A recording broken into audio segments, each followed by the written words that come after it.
Hizb ut তাওহীদ নিয়ে আপনাদেরকে একটু ধারণা দেই। হিজবুত তাওহীদ জিনিসটা কি, এটার ব্যাপারে বোঝার জন্য আমাদের প্রথমত এখান থেকে 2 বছর আগে আপনাদের মোহতামিম সাহেব, যিনি আমাদের মুফতি শামসুদ্দা আশরাফি ভাই, আমার তো খুব ঘনিষ্ঠ মানুষ, উনি আমাকে একবার একটা ভিডিও পাঠালেন। হঠাৎ ভিডিওটা ওপেন করে আমি তো যার পরনায় টাসকি খেয়ে গেলাম, যেটা কি দেখছি।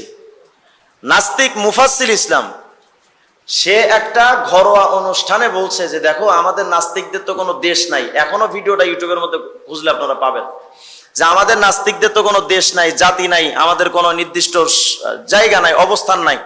আমরা যদি আমাদের জন্য নির্দিষ্ট কোনো জায়গা বা অবস্থান গড়তে চাই তাহলে আমাদের জন্য মুসলমানের বুলি আমাদের জবানে আনতে হবে, ইসলামের কথা মুখে আনতে হবে, কিন্তু বাস্তবে আমাদের মতবাদ প্রচার করতে হবে।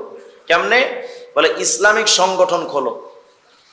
খুব খেয়াল করেন, নাম দিবা ইসলামিক সংগঠন, কিন্তু কাজ করবে নাস্তিকদের। এই পয়েন্টটা আপনারা মাথায় রাখেন, তাহলে হিজবুত তাওহীদ নিয়ে আমি আপনাদেরকে বোঝাতে সহজ হবে আমার। যে তাদের দাবি হলো নাম হবে মুসলমানের, আল্লাহর কথা রসুলের কথা তারা বলবে, কিন্তু কাজ করবে নাস্তিকদের মিশনে। এবং গত 2 বছর আগে আমার কাছে হিজবুত তাওহীদের একটা গোপন কল রেকর্ড আমার কাছে পৌঁছেছে। আমাদের হিজবুত তাওহীদের সেলিম মনে করে চোখ বন্ধ করে বক্তব্য দেয়, তো মনে করে যে কাউয়ার মতো ওরে কেউ দেয় না। কাক আছে না, কাক যখন চোখ বন্ধ করে ও মনে করে যে ওরে কেউ দেখে না। আমাদের সেলিম ভাই যখন চোখ বন্ধ করে বক্তব্য দেয় এ মনে করে যে আমাদের কেউ দেয় না। সেলিমের অনেক কল রেকর্ডর কাছের মানুষ আমার কাছে যে পৌঁছায় ওটের পায় না। শুধু আমার নামে মাহফিল বন্ধ করে দেয়। আজকে মাহফিল ছিল আমার গাজীপুর চৌরাস্তা, ওখানে বন্ধ করে দিছে। আমি গেলে ওনাদের খুব সমস্যা। যাই হোক, সমস্যা, আমি মাহফিলে নাই গেলাম, কিন্তু আজকের আলহামদুলিল্লাহ এই যে একটা আলোচনা, আমার এক জায়গায় মাহফিল বন্ধ করছেন, আমি তো আজকে এখানে আধা ঘন্টা বলার টাইম পাচ্ছি ইনশাআল্লাহ। কথা হয় না? এই জন্য আল্লাহ যা করেন আলহামদুলিল্লাহ সবকিছু ভালোর জন্যই করেন। ওদের কাছ থেকে আমি একটা গোপন রেকর্ড আমার কাছে পৌঁছেছে, যেখানে নাস্তিক আসাদ নূর হিজবুত তাওহীদের আসাদ আলীর কাছে একটা ভয়েস পাঠিয়েছে যে আসাদ ভাই, আপনারা যে কাজ করছেন আমরা খুব খুশি, আমরা আপনাদের জন্য আশীর্বাদ দিচ্ছি, আপনারা এগিয়ে যান, আমরা আপনাদের পাশে আছি। নাস্তিকদের পাশে তো নাস্তিকরা থাকবে, এটাই তো স্বাভাবিক ব্যাপার। যদি বলেন হুজুর আপনি এদেরকে নাস্তিক বলেন কে, এরা তো কোরআনের কথা কয়, আল্লাহর কথা কয়, রসুলের কথা কয়, তো মদের উপরে তো হালাল লেখা থাকে, তো মদকে হালাল কন। কথা কয় না? আমি যে ওদেরকে নাস্তিক বলি কেন, চলেন আমি একটা একটা করে আপনাদেরকে প্রমাণ পেশ করি। নাস্তিকদের যত থিম আছে, নাস্তিকদের যত মতবাদ আছে, মুক্তমনাদের যত বক্তব্য আছে, টোটাল বক্তব্য আছে হিজবুত তাওহীদের বইয়ের মধ্যে। আমি শুধু আপনাদেরকে প্রমাণ দেই। আপনি হিজবুত তাওহীদের চ্যালেঞ্জ করেন যে তাদের বইয়ের কোন জায়গায় তারা ধর্মের নাম ইসলাম লিখছে, আমাকে দেখা। সব জায়গায় তারা লিখেছে ধর্মের নাম মানবতা, সব জায়গায় লিখেছে ধর্মের নাম মানবতা। হাজার হাজার প্রমাণ আছে আমার কাছে, সব জায়গায় লিখেছে ধর্মের নাম মানবতা। নাস্তিকদের ধর্মের নাম কি জানেন না আপনারা? নাস্তিকদের ধর্মের নাম কি? মানবতা। তারা বলে মানব ধর্ম পরম ধর্ম, মানবতাই আসল ধর্ম, যার মধ্যে মানবতা নাই তার কোনো ধর্ম নাই। এটা হলো নাস্তিকদের স্লোগান। তো নাস্তিকদের ধর্মের নাম হলো মানবতা, হিজবুত তাওহীদের ধর্মের নাম হলো মানবতা। এজন্য আমরা বলি ওরা চোরে চোরে তালতো ভাই, ওদের কোনো বিভেদ নাই। দ্বিতীয় নাম্বার প্রমাণ নাম, তারা বলে, দেখেন নাস্তিকরা বলে যে সব ধর্ম, বিশেষ করে মুক্তমনা যারা, তারা বলে যে ভাই যে যার ধর্ম পালন করো, অসুবিধা নাই, কিন্তু সবাই মানবতার পক্ষে কাজ করো, কিন্তু যে যার ধর্ম পালন করো, অসুবিধা নাই। কিন্তু এই নাস্তিকদের মূল টার্গেট কিন্তু ইসলাম। কথা হয় না? সব সময় কিন্তু তারা ইসলামের সমালোচনা করে, তারা কিন্তু বৌদ্ধ ধর্মের সমালোচনা করে না, খ্রিস্টান ধর্মের সমালোচনা করে না, ইহুদি ধর্মের সমালোচনা করে না, গরুর মুখ খাওয়া দেশ ইন্ডিয়ার দাদাদের ধর্মের বিরোধিতা তারা করে না, কারণ ওদের থেকে তো রাত গভীরে হালুয়া রুটি জোটেই। আমরা তো আর হালুয়া রুটি তোদের মতো কুত্তাদের দেই না, আমরা আমাদের বাড়ির কুত্তারে খাওয়াই। আমাদের হালুয়া রুটি অনেক দামি আলহামদুলিল্লাহ। তোদের আমাদের হালুয়া রুটি খাওয়ার মতো যোগ্যতা হিজবুত তাওহীদের কুত্তাদের নাই। তো ওরা ওদের থেকে হালুয়া রুটি পায়, এজন্য ওদের বিরুদ্ধে কথা কয় না। আমাদের ইসলাম নিয়ে তাদের খুব মাথা ব্যথা নাস্তিকদের। হিজবুত তাওহীদ ইসলামকে নিয়ে যত আঘাত করেছে, কোন নাস্তিকরা, অন্যান্য নাস্তিকরা এত আঘাত করেনি। আমি চ্যালেঞ্জ করে বলতে পারি, হিজবুত তাওহীদের যদি বলেন হুজুর এই কথা কই পাইছেন, আমি হিজবুত তাওহীদের 40টা বই পড়ছি। এক একটা বই, আমার বই যদি দাগানোটা দেখেন তো বলবেন যেটার উপর কত মেহনত চলছে। এক একটা বইয়ের পাতা, প্রত্যেকটা পাতা কমপক্ষে 30 বার করে হাতাইছে, ওদের নাড়ি ভুড়ি পর্যন্ত পড়েছে। ওরা ইসলাম নিয়ে এত বেশি অপব্যাখ্যা করেছে, এত বেশি আঘাত করেছে যেটা নাস্তিকরাও করে নাই। চলেন দুই একটা প্রমাণ আমি আপনাদেরকে শোনাই। তাদের একটা বইয়ের নাম হলো যুগ সন্ধিক্ষণে আমরা, পৃষ্ঠা 19। এটার মধ্যে লিখছে, আমরা আজ ইসলাম বলতে সেই ইসলামই বুঝি যে ইসলাম খ্রিস্টান পণ্ডিতরা তৈরি করে 146 বছর ধরে আমাদের শিক্ষা দিয়ে গেছে। তার মানে তাদের দাবি হলো এখন যে ইসলাম আমরা দেখছি এটা মুসলমানদের ইসলাম না, এটা খ্রিস্টানদের ইসলাম। এবং ইসলামের প্রকৃত সালা 61 নম্বর পৃষ্ঠার মধ্যে বলছে, ইসলামের এ দেহটি তো বহুদিনের মরা, পচা, গলে যাওয়া একটি শবদেহ তথা একটা লাশ।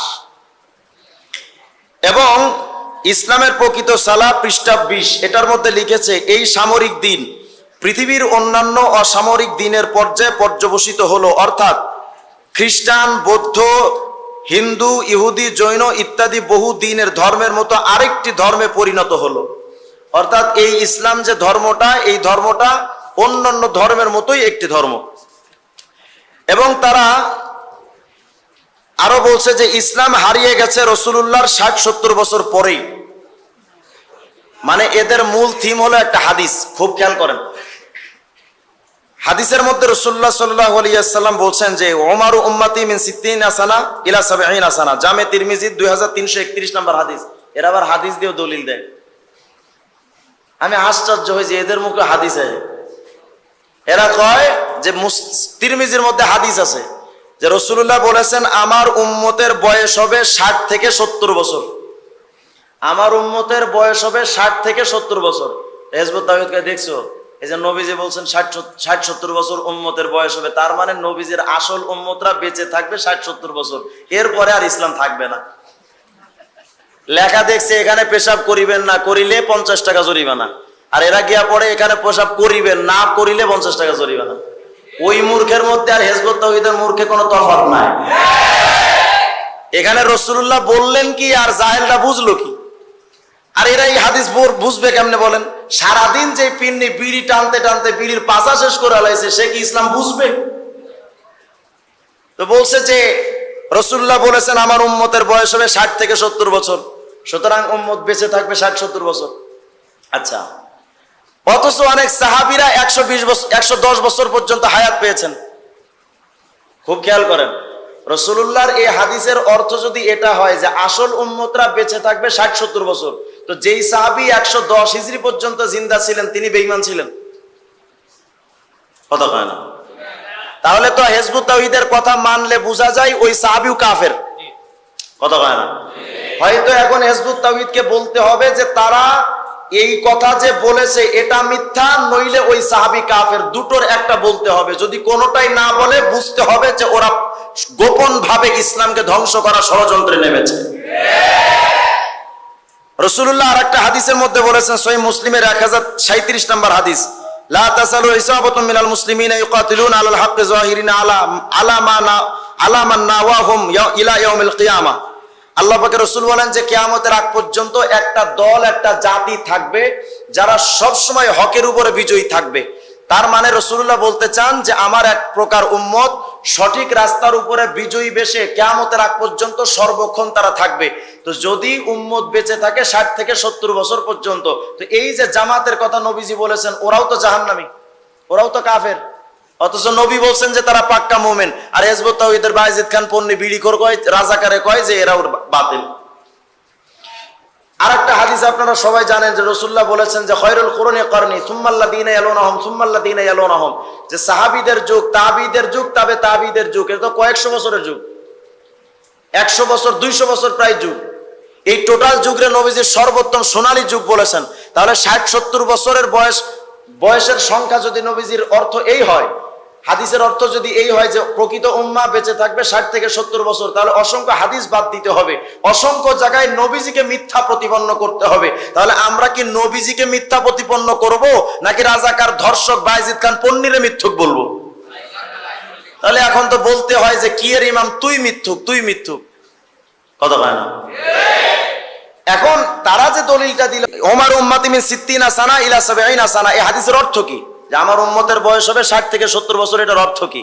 আসলে এটার অর্থটা নবীজি বোঝাতে চেয়েছেন, সাধারণত আমার উম্মতরা বেঁচে থাকবে 60 থেকে 70 বছর। আগের জামানার নবীরা তো অনেক অনেক মানুষ তো অনেক বছর পর্যন্ত হায়াত পেয়েছেন, কেউ 900 বছর 1000 বছর হায়াত পেয়েছেন, কিন্তু নবীজি বোঝাতে চেয়েছেন আমার উম্মতের সময়টা খুব কম। সংক্রান্ত যত হাদিস আছে এখানে বোঝানো হয়েছে, দেখো আগের জামানার নবীর উম্মতরা সময় পেত 1000 বছর, কিন্তু আমল কম। আমার উম্মতরা আসছে শেষে, জান্নাতে যাবে আগে। আমার উম্মতরা হায়াত পাবে কম, কিন্তু আমলের নেকি পাবে বেশি। এই সব বিষয়কে বোঝানোর জন্য নবী বলেছেন আমার উম্মতের হায়াত হবে 60 থেকে 70 বছর। তো নবীজি বললেন কি আর বিড়িখোর বুঝলো কি? গত কয়েকদিন আগে এক সাংবাদিক জিজ্ঞেস করছে, আপনি মাদ্রাসায় পড়েন নাই, আপনি কিভাবে আলেম হইলেন, আপনি কিভাবে ইমাম হইলেন? ভাই ইমাম হইতে গেলে বা ইসলামের কথা বলতে গেলে কি আলেম হওয়া লাগে? আমি তো বুখারী পড়ছি, মুসলিমও পড়ছি, মুমতাজ ভাবির মতো।